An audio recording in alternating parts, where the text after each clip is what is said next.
Hey, my name is Trevor Smith. Welcome to Full Burn, where we kick some tires, light some fires, and interview awesome space and defense leaders across the industry. Today, I'm with Todd Master, COO of Umbra. Yep. Todd, where are we today? We are in Salt Lake City at the SmallSat convention, or SmallSat show, which formerly was in Logan, Utah, but this is the first year in Salt Lake, so pretty exciting. Any thoughts on the move from Loganville to Salt Lake? You know, my thought on the move is, I know there's a lot of, there were some hard feelings about it, there was some excitement. I personally actually hadn't been to SmallSat in Logan before, and that was kind of in no small part due to the logistics were challenging. By the time you went to sort of... It's a polite way of saying it, yeah. Yeah, I mean, again, like I only heard the legend, but it was kind of when I would go and say, well, okay, maybe I'll go this year, and then I'd go and look at hotels, and there was no hotels, and it was tricky to get there, and I knew folks who were really committed who went through some heroics. I stayed in a dorm room. I folks stayed in a dorm room, stayed in, little old ladies like basement. I just SmallSat for a lot of what I was working on wasn't the most relevant conference. So, but this year was really kind of like the right thing to do, and for where we are as a business, and Salt Lake is a cool town and a great venue. So what vehicle are we in today? We are in a Lamborghini. So far, so good. Yeah. And I can read the name of it because I saw it. We're in a pretty snazzy looking white Lamborghini that has a really loud engine. It's a great start. Yeah. So this one is a very special model. So this is the Huracán Performante Spider. Okay. About as close to a track car as you can get while still being street legal. All-wheel drive V10 monster with about 620 horsepower. So we'll do a little test of that. Okay, let's see how it goes. On some on-ramps. But yeah, so tell me, who is Todd? Give me a little background. Yeah, sure. Where did you start? Sure. How did you go somewhere? Yeah. So I am an engineer by education and by background. I started my career actually active duty Air Force. Oh, thank you for your service. Yeah. My pleasure. What'd you do in the Air Force? Yeah, so I went to college on an RTC scholarship. Thanks Uncle Sam for paying for that. It was a good trade from my perspective. So I went to Carnegie Mellon undergrad, got my degree in mechanical engineering, and when you're coming into active duty, you don't really have a lot of say in where you're going to go or what you're going to do. But yeah, I was an engineer, so it was a pretty high likelihood that I would get the developmental engineer slot, which is what I wanted to do. So I got that. And you have a dream sheet, and kind of like these are the bases that you can. Yeah. These are the places I would like to choose if I had a choice. Hawaii was an option, maybe. Well, it's sort of a funny thing that you find out is a lot of people will like do a mismatch. But yeah, they'll say I'd like to go to Hawaii, but I'm an engineer, and it's like, okay, well, there's no engineering jobs in Hawaii, so like cross that off your list. Interestingly, my first choice, graduating as an engineer, I was really in this kind of like engineer mindset. I wasn't even really thinking about what would my personal life be like. And my first choice, I put Arnold Air Station, which is actually in Tennessee, which is like where the Air Force ran all their test chambers. What an exotic location. And yeah, it wasn't until later that someone was like, it's in the middle of nowhere in Tennessee. I don't know you're going to have a lot of fun there. But I was like, but the job is so cool. But maybe a true purist. Luckily or unluckily for me, there weren't a whole lot of jobs available there, and I got my second choice, which was Los Angeles Air Force Base in Los Angeles. Interestingly named Air Force Base, probably the least original Air Force Base name. But that's where all the Air Forces. It's now at the time was called SMC, Space and Missile Systems Center. It's now called SSC, Space Systems Command. Yeah, I've been there a few times. That's where all the Air Forces and now Space Forces space programs are run out of. So all the launch programs, things like GPS, weather satellites, communications, that's all run out of that office. So a small base from a personnel standpoint and actually from a geography standpoint. No flight line, no aircraft, but several billions of dollars of the nation's most technical programs under management there. So I was stationed there. I was assigned to the launch SPO, so launch system program office. So I was working on launch vehicles and started kind of at the bottom end of the rocket, booster propulsion. So it was Atlas 2, and then we were transitioning to Atlas 3 at the time. So this is the olden days of rockets that are now retired, but really were the sort of predecessor to Atlas 5 and then, eventually Vulcan. But so, yeah, I actually used to come out here to Utah quite a bit to Promontory, which is about an hour or two north of here to what was Fiacol and then ATK, which was building solid rocket motors for the Atlas launch vehicle. That's fun. Yeah. So Get to blow anything up? Not on purpose, thankfully, I obviously. didn't see anything blow up there. Yeah, there's occasional explosion out there. It's kind of exciting. That's why it's in Promontory. It's in the middle of nowhere. Yeah. But yeah, so I started my career, working launch vehicles. So I was really lucky. I got put into space. I was always a space enthusiast. Was like big. I've bought space shuttle launches when I was a kid. But it was sort of it was lucky more than anything that I wound up there. And then just an immense responsibility as a lieutenant in the Air Force. It was sort of like, hey, we're going to launch these, NRO payloads, these national payloads that, NRO's National Reconnaissance Office. National Reconnaissance Office. So the Air Force would do the launches for, the NRO. They would basically be responsible for the, making sure the launch vehicle worked the way it was supposed to. So I would have to go to data reviews and go, oversee testing and all these sorts of things on the rocket engines, make sure it met the Air Force's standards. So that's really was, my initial exposure to, national security enterprise was really in the space domain. I'll pause it for just a second.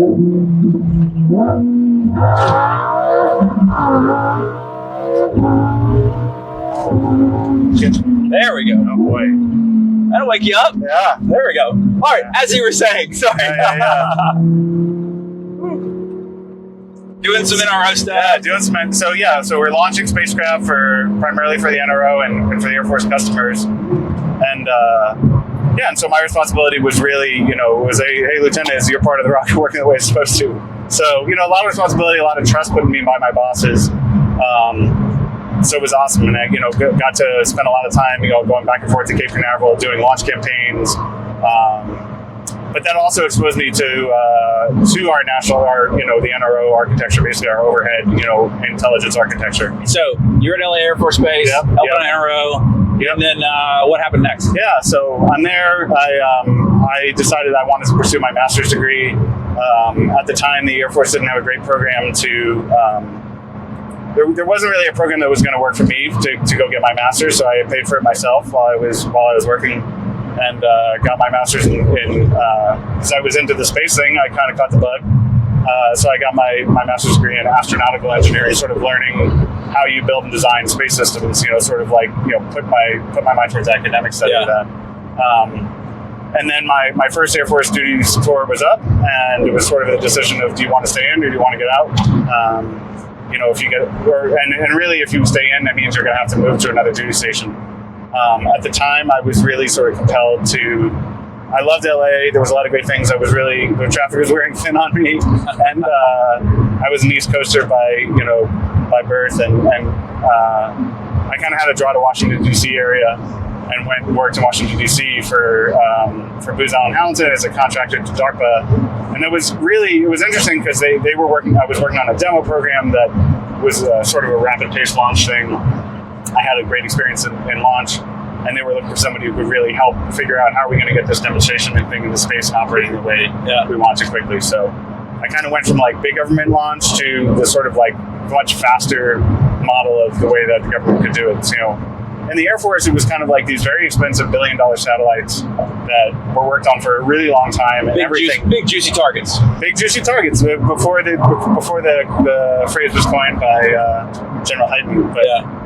But those are, they are the backbone of our intelligence architecture. But as a result, when we approach launch or risk posture on like, how's this thing going to work? It was like, it has to work 100% of the time. We will spare no expense. Yeah. We will take as long as it takes to get there. And that was one way that the government did space. But then when I went and was working as a contractor at DARPA, I really learned there's a whole other model to this, which is more experimental, more R&D, high risk, high reward. We need to, we're willing to take risks. Yeah. So it was my first exposure to, okay, the government is not a monolith. It can work in different ways, and we can really go do these like innovative things very quickly. So it kind of changed my perspective on space launch in general and space system design in general. Yeah. And that kind of set the tone for a lot of the rest of my career in some ways. After that, I had an opportunity to go work in commercial space. So again, coming back to the earlier days of launch vehicles, people kind of forget. SpaceX kind of dwarfs everything that's going on now. Yeah. But back in the early 2000s, if you were going to do commercial launch, there were really three prevailing options in the marketplace, and none of them are rockets that people are probably even familiar with today.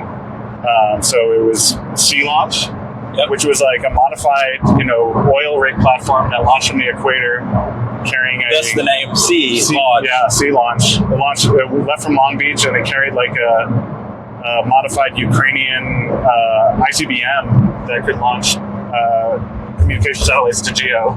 Well, that's a unique use case. It was really interesting. So Sea Launch was one.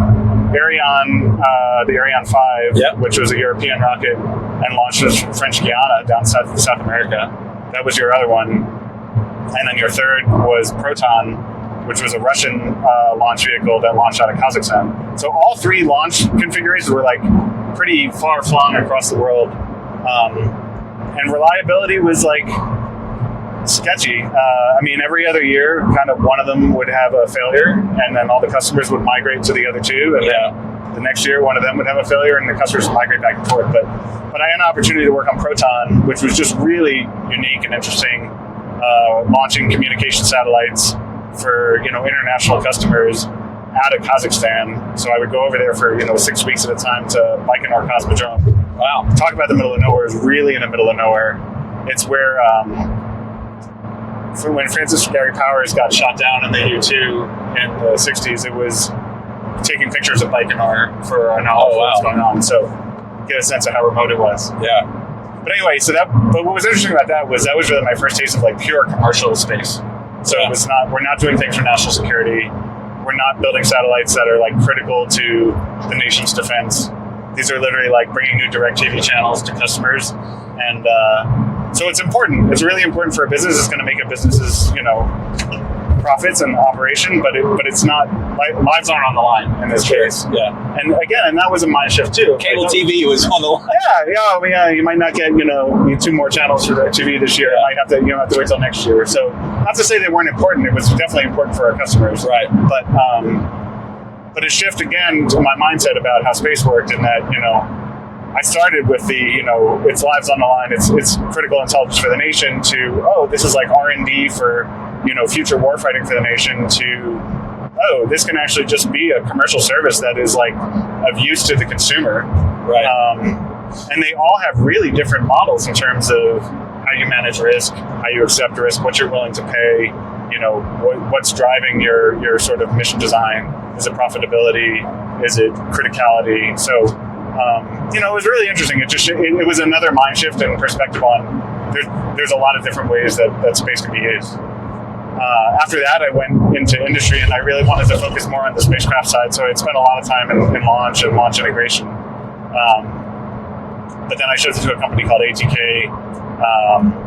Orbital ATK? At the time, it was just ATK. Okay. So it was actually a small company called Swales Aerospace that was based in Beltsville, Maryland, that got acquired. ATK was sort of like a big aerospace company that was doing a lot of acquisitions at the time.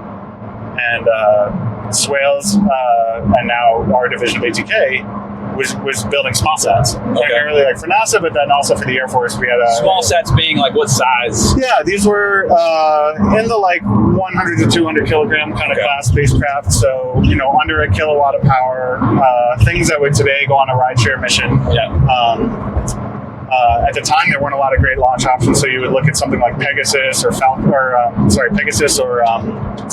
1 was actually meant for those missions originally. And then Minotaur was kind of the other way to launch them. But really, the crux of this was it's almost funny to think about it in today's context.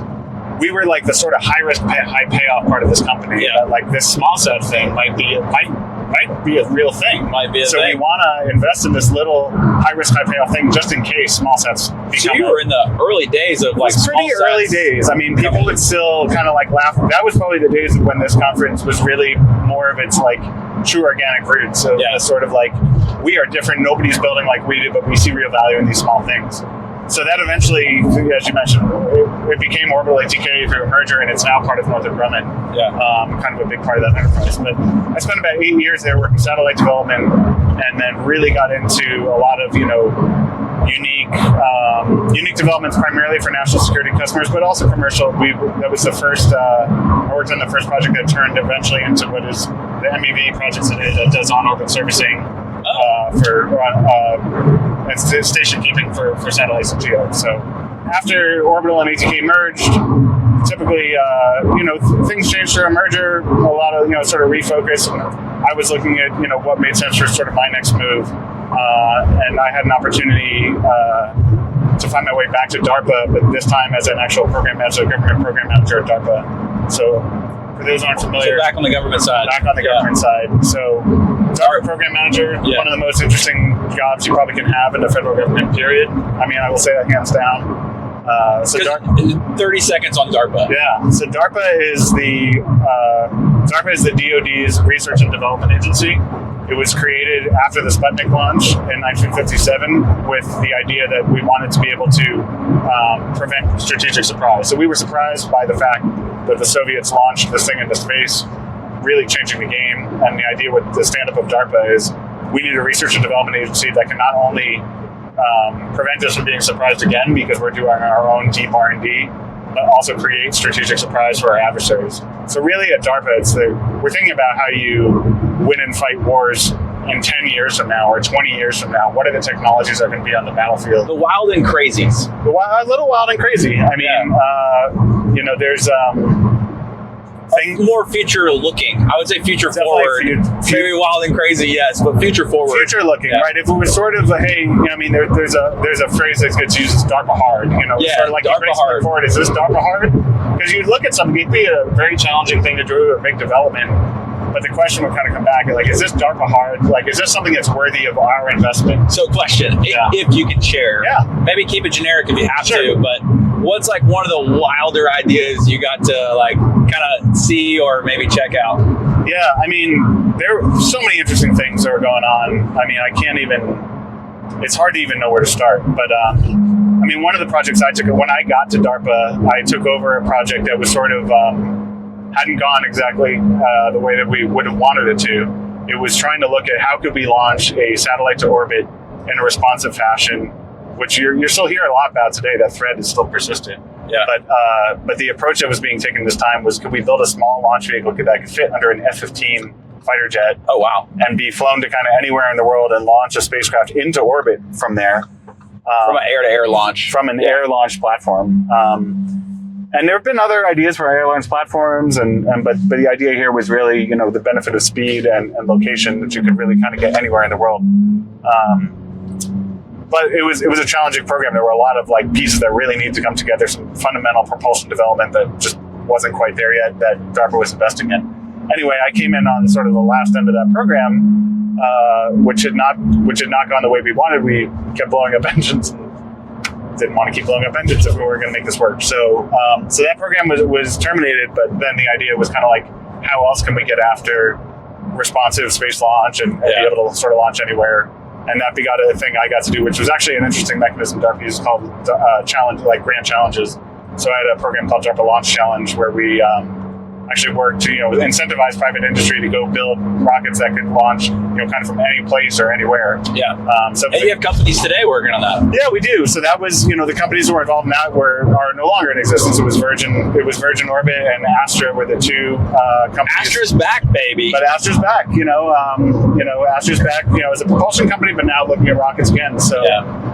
Because that need hasn't really gone away. The idea that, and it's actually increasing, if anything, that, you're hearing the Space Force talk more and more about it now of like, we need responsible launch, and companies like Firefly and companies like Rocket Lab are looking at how they can get after that to some extent, and other new entrants along the way. So you did some DARPA hard stuff. Yeah. And then what was next? Yeah, so DARPA is, it's interesting. DARPA, one of the reasons why DARPA is good as a government agency for innovation, one of the tools that they use to keep fresh ideas coming in and not have things stagnate is you have a term limit. It's basically you're a temporary government employee while you're there, but you can only stay typically for about 4 years. Okay. 4 to 5 years, I guess, would be the maximum. So basically, on my first day at DARPA, my deputy office director, my boss, Pam Melroy, who became the deputy administrator of NASA in the last administration. Oh, that's cool. My first day, Pam, so former astronaut Pam is awesome, great mentor. I think my first day, Pam said, welcome to DARPA. So here's the deal, you're going to leave. It was like, you just got here, but you're going to leave. You'll be fired in 4 to 5 years. And she said, but don't worry, I'll be leaving long before you do. So, but she kind of said the whole time you're here, focus on your projects, focus on what you're doing, but keep in mind, you're going to have to think about what you want to do after. So keep it in the back of your mind while you're here. It's actually also interesting. Another funny thing about DARPA is that date that you basically get there and your badge is issued for 2 years. Okay. So it's like, we're giving you this runway, and I mean, it could be taken away at any time, but then at the end of that 2 years, they basically decide, is this working for you? Is it working for us? Do you have more ideas? Like, should we continue? Should we extend your badge further? Yeah. But it's never more than 2 years out. Okay. So anytime you're pitching an idea or talking about something, you kind of always get somebody slide, and the date is printed on your badge, so everybody can see it.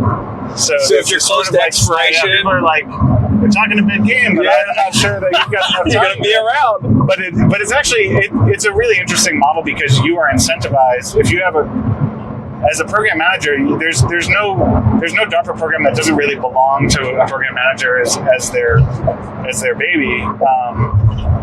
And that's kind of the idea, is that if somebody, there's no sort of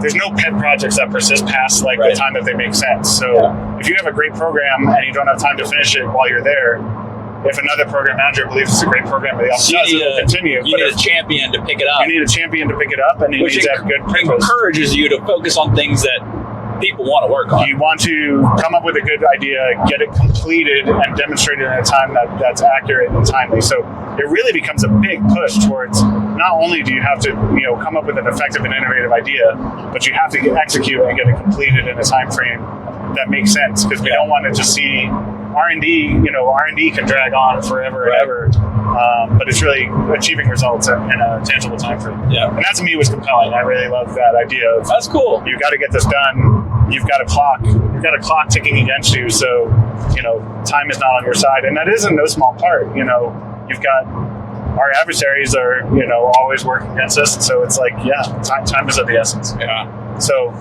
all that said, when my time was coming up at DARPA, I did a bunch of really interesting things from my perspective, but I was looking at kind of what would I do next, and just so much energy happening in the privately funded part of the space industry. So some people say commercial, I'll just say privately funded. Just a ton of private capital going into space. What time frame was this? This is 2021. Oh, okay. Yeah. 2021. So SpaceX is just coming out of COVID. Rideshare is just kind of coming into its own, like it started. Starlink was launching. When I was at DARPA, I remember one of the first things I was looking at was a space traffic management enabler kind of, and one of my arguments was, hey, it used to be one rocket, one satellite, or one rocket, two satellites, and now at the time PSLV, the launch vehicle out of India, was starting to do dozens on a launch, and it was creating havoc. We were just not used to this, so it was really new. I mean, it's easy to think now that rideshare is almost a standard. Like you rarely see. I mean, not rarely, but there's a lot fewer rockets launching with one satellite. Most are launching lots, but it was still innovative at the time. So yeah, lots of opportunities to put up a lot of things inexpensively, which really became an impetus for innovation in the industry. You didn't have to invest, $1 billion in 10 years worth of your time to build a satellite. So I knew the, kind of the commercial market space away from the traditional prime contractors was going to be more interesting to me. And no small part because I had at DARPA you have a lot of control over the things you want to do, and you get to see big impact from the investments that you're making in technology. And so I wanted a place where I could kind of replicate that to the same extent. David Langen, one of our two founders, and I had crossed paths several times over the years. We had both worked at ATK at different divisions. Founder at Umbra. Yeah. Okay. Yeah. Umbra's two founders, David Langen and Gabe Dominicello. I didn't know Gabe in 2021, but I had met David several times. We worked together over the years. And so when I was kind of looking around at what was going on in the industry, Tons of interesting stuff, lots of interesting opportunities. And I kind of wanted a breadth of different things. I didn't want to just do one really narrow slice of technology. I had a wide technology portfolio at DARPA. But I was looking at what's happening in the industry, and I had reached out to David just because I'd seen Umbra at this point had just done its first fundraising. So it just moved from kind of like bootstrap phase to adding some employees and starting to actually move out in earnest on its first spacecraft, our first SAR spacecraft. So anyway, I reached out to David thinking, okay, if nothing else, maybe I could be an advisor, kind of help him figure out how to navigate the customer base. And one thing led to another, and David kind of said, I had something to do. I don't want you to lose advisor. I have something else in mind for you. Convinced me to come out to our headquarters in Santa Barbara, California. So I moved from DC to California, and that was about 4 years ago. Umbra was 40 people. When you came on, it was 40 people? We were 40. We had 0 spacecraft in orbit. We had our first one pretty much ready to go for launch. And within a couple of months of launch, joining the company, we launched our first satellite. And so now 4 years later, we've launched 10. We've got another 10 or so coming, and just a whole range of different things that we're doing now. Yeah, I was going to ask you about that. So a lot of people know you as data service provider in space, but you do so much more. Yeah. So maybe talk about that a little bit. Yeah, sure. When Umbra started, it really was, we're gonna. So the founders had sort of started the company with the focus on SAR, so it's synthetic aperture radar. Yeah. Thank you for explaining the acronym. Yeah. It's interesting. It's funny because people think when they're looking at Google Maps, they think they're looking at satellite imagery. Even if you click on that tab that says satellite, most of what you're looking at if you're in a well-populated area is actually probably airborne imagery from an aircraft. That's the really high-resolution stuff. If you go to a more remote location on the globe, you'll then be looking at satellite imagery. But that's all optical imagery. So that's electro-optical. It's basically a camera. It's very equivalent to your own digital camera at home on a spacecraft in space with like a telescope on it to get magnification. But that's how our brains work, right? Our brains see things in the optical domain. Right. We understand the way that the sunlight reflects off the ground, and we see colors. Our brain is really well tuned to optical processing. So we see optical imagery from a camera, and it makes sense to us. It seems literal. And that is what you see like in Google Maps. The challenge with electro-optical imagery is that only works when it's sunny. And when there's no clouds. Yeah, I was going to say clear weather. Clear weather. If you go, take a picture, from an airplane on a cloudy day, you're just going to see clouds. It's the same thing from space. So opposed to that, synthetic aperture radar. Yeah. So synthetic aperture radar, every day, half of the Earth is in darkness at any given time. 2/3 of the Earth is covered by clouds. That means you can't actually get a clear shot with an optical imager. Synthetic aperture radar, the type that we do, which is X-band, which is a high-resolution mode, sees through clouds and sees at night. It basically is indifferent. You're providing, if you think of it, you're providing your own illumination source. Okay. So you're illuminating the ground with the radar. You are receiving the reflection back from the ground, and you're processing that into an image. So we're able to provide imagery, in all weather conditions and day and night. So really cool night vision goggles. Really cool night vision goggles that can see anywhere on the Earth at any time, which, has immense value to any number of applications you might want. The data service is a piece, but what are the other values that you're offering your customers? Right. So the whole idea we started out was we wanted to make data, affordable and accessible and high performance. And that was really, to do that, we had to build a really effective constellation of satellites that we built ourselves because it would have been too expensive to go try to buy these parts and buy it from somebody else. So the first several years of the company were really bootstrapping that, like, hey, what do we have to do to build a radar? What do we have to do to build a satellite? Yeah. And that took a while. It took several years to really get it right. But then, as of last year, I think we really succeeded in the data as a service business. We have customers who we deliver data to every day. And that data is typically imagery? That's typically imagery. Yeah. It's actually, SAR data, not to get too in the weeds on it, but SAR data is actually much more complex than just an image. There's actually a lot more data in that to extract. So you're getting this whole, you're actually seeing like the reflections of the RF data in the phase domain and in the amplitude domain. So you can basically derive a lot of information from that. So things that are moving in the frame, you can actually derive velocity and heading of things that are moving in a frame. So there's a much richer data set in SAR imagery than just the picture that you're looking at. and savvy customers know how to exploit that information. And like an example of customer base, like in different industries, like who are some of the customer, or maybe just the industries that are interested in that? Defense and intelligence is a really is the largest consumer of it today. That is definitely the driving factor behind it. The energy industry is another really big one behind that, and like mining or mining, oil and gas is a really big one, and it's just because oil inventory monitoring is a really easy thing to do with SAR. Well monitoring and well health are things that get done in SAR. From a civil perspective, so disaster response, disaster relief, so things like hurricanes where you're having flooding and you're not sure which parts of the city are flooded or where viable exit routes are, and you can't fly an aircraft in because there's a hurricane, and you can't see satellite imagery because it's covered by a hurricane with clouds. SAR can provide help in that category. I think there's a lot more of a future in things like surveying, precision agriculture.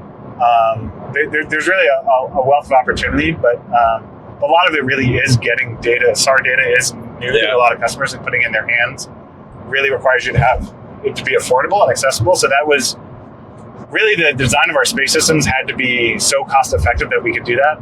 And so then we had a lot of customers who said, "Hey, I like the data, but I really would prefer my own system, like a sovereign government, allies and partners want to sort of have their own control and their own systems."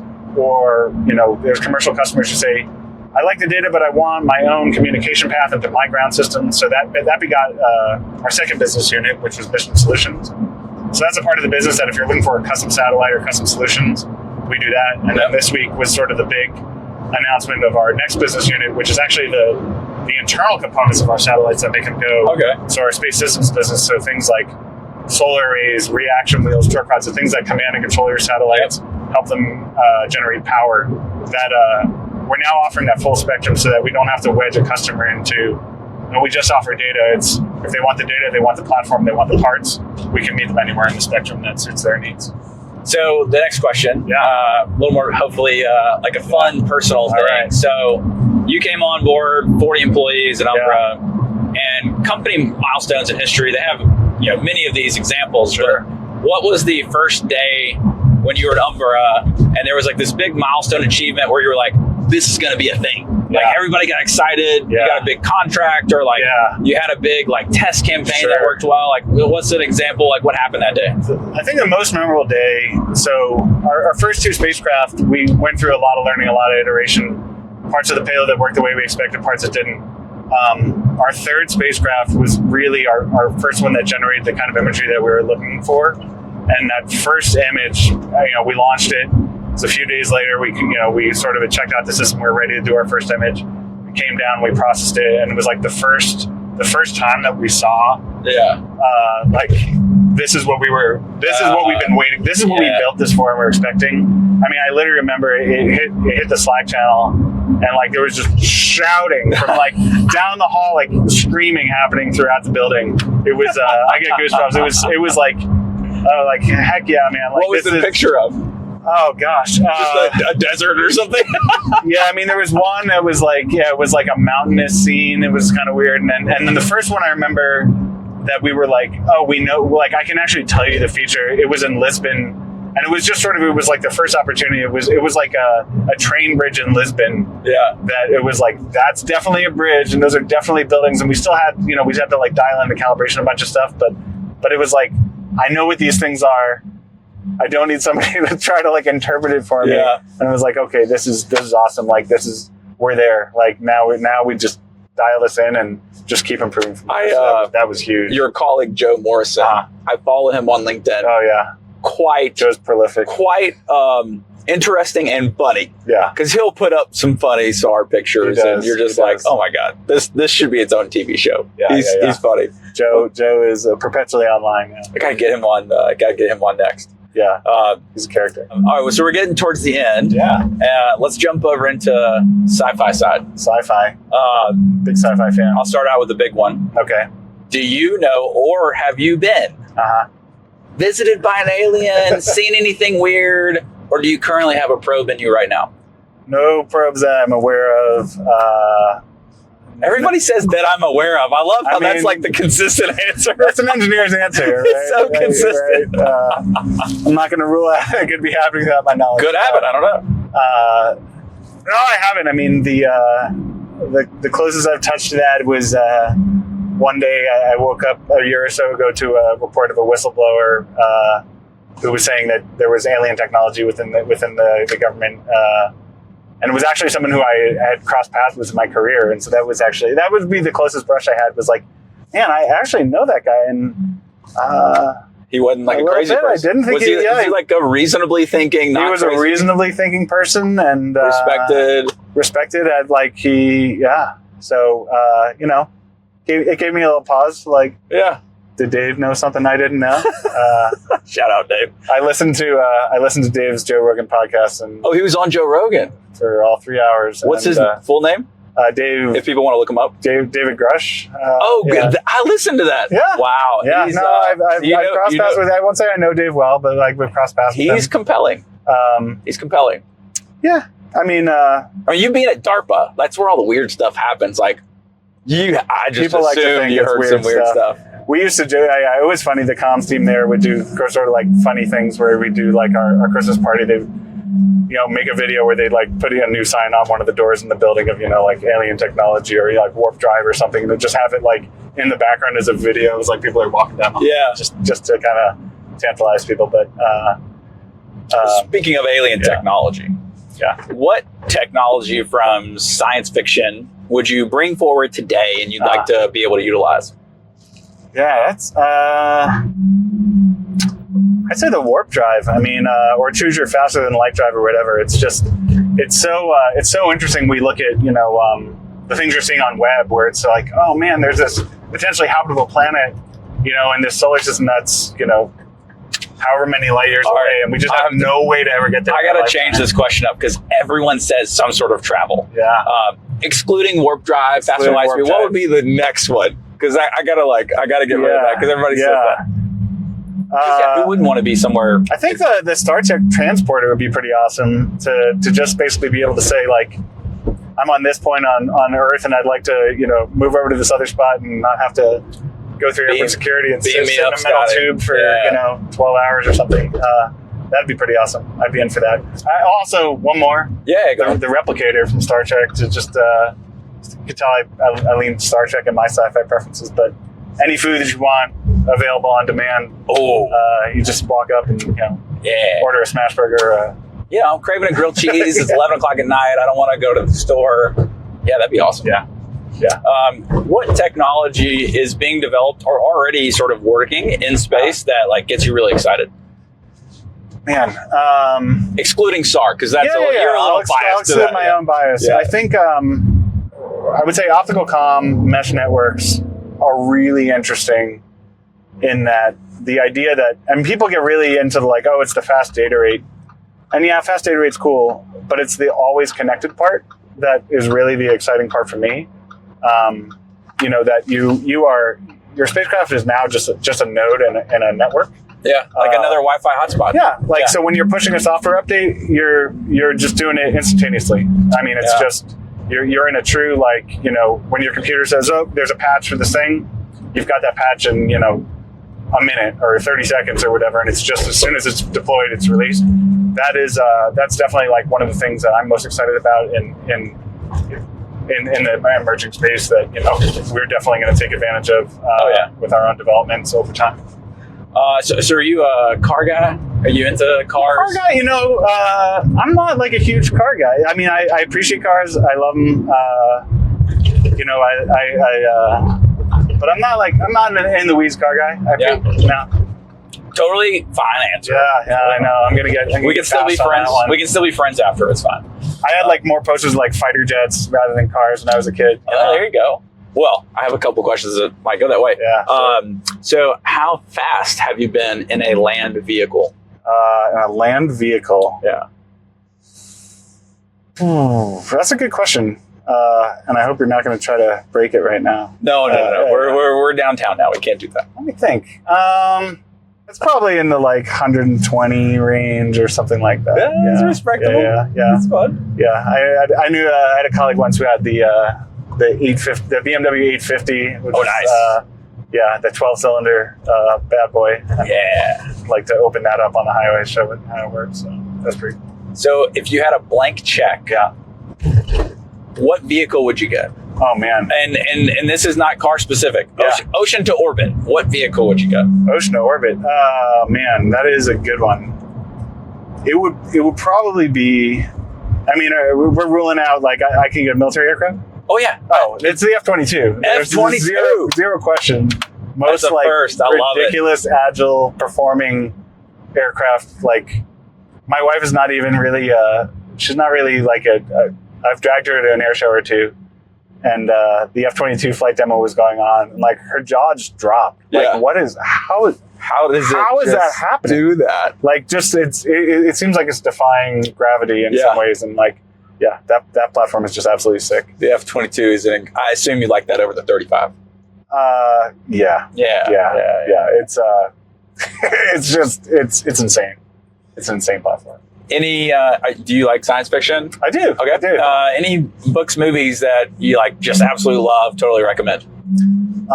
Man. I mean, Ender's Game is dude. I've read all 10 books. Yeah, I've read them all. I actually just like reread them all to my son, which is really exciting. Orson Scott Card. What was your favorite book? Yeah, out of the 10, I think. It's Ender's Game. It's the first one. The first one is hard to. I mean, the series takes a lot of different paths, but like the original is just hard. I think as like the story is so perfect. As an experience I would like to see practiced on Earth. Speaker for the Dead. Speaker for the Dead. I mean, that is really intriguing. Philosophically, it's such an interesting concept. Yeah. It really is it's like looking at philosophy and faith in like sort of a different way, and yeah. For the audience, Speaker for the Dead, Ender would go spend a year on whatever planet. Mm-hmm. Someone had just passed away. Yeah. But the funeral would be a year later. Yeah. And so Ender would basically spend time with his friends, family, and basically journal about this person's life. And then at the funeral a year later, nothing was held back. No filter. He would... A very objective view. Very objective. Yeah. You know, all the pros and the cons that come with that. And I think that's a really interesting way to learn about someone's life. Yeah. It's a really neat... It's an interesting concept. Yeah. That's a fantastic book.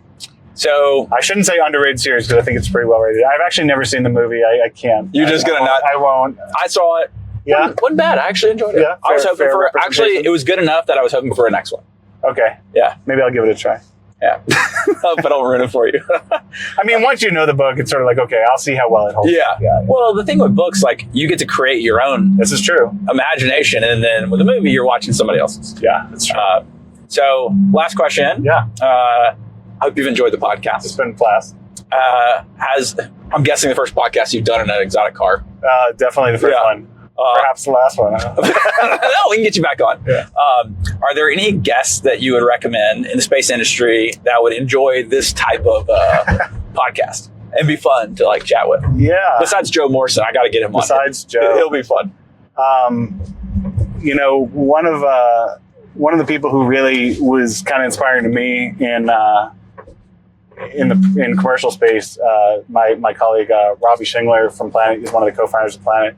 Just really interesting guy and really insightful, but you know, kind of really transformed the way that people were thinking about. You want to talk about SmallSats? They were doing SmallSats before SmallSats were a thing. So the Planet Labs. Formerly Planet Labs, now Planet.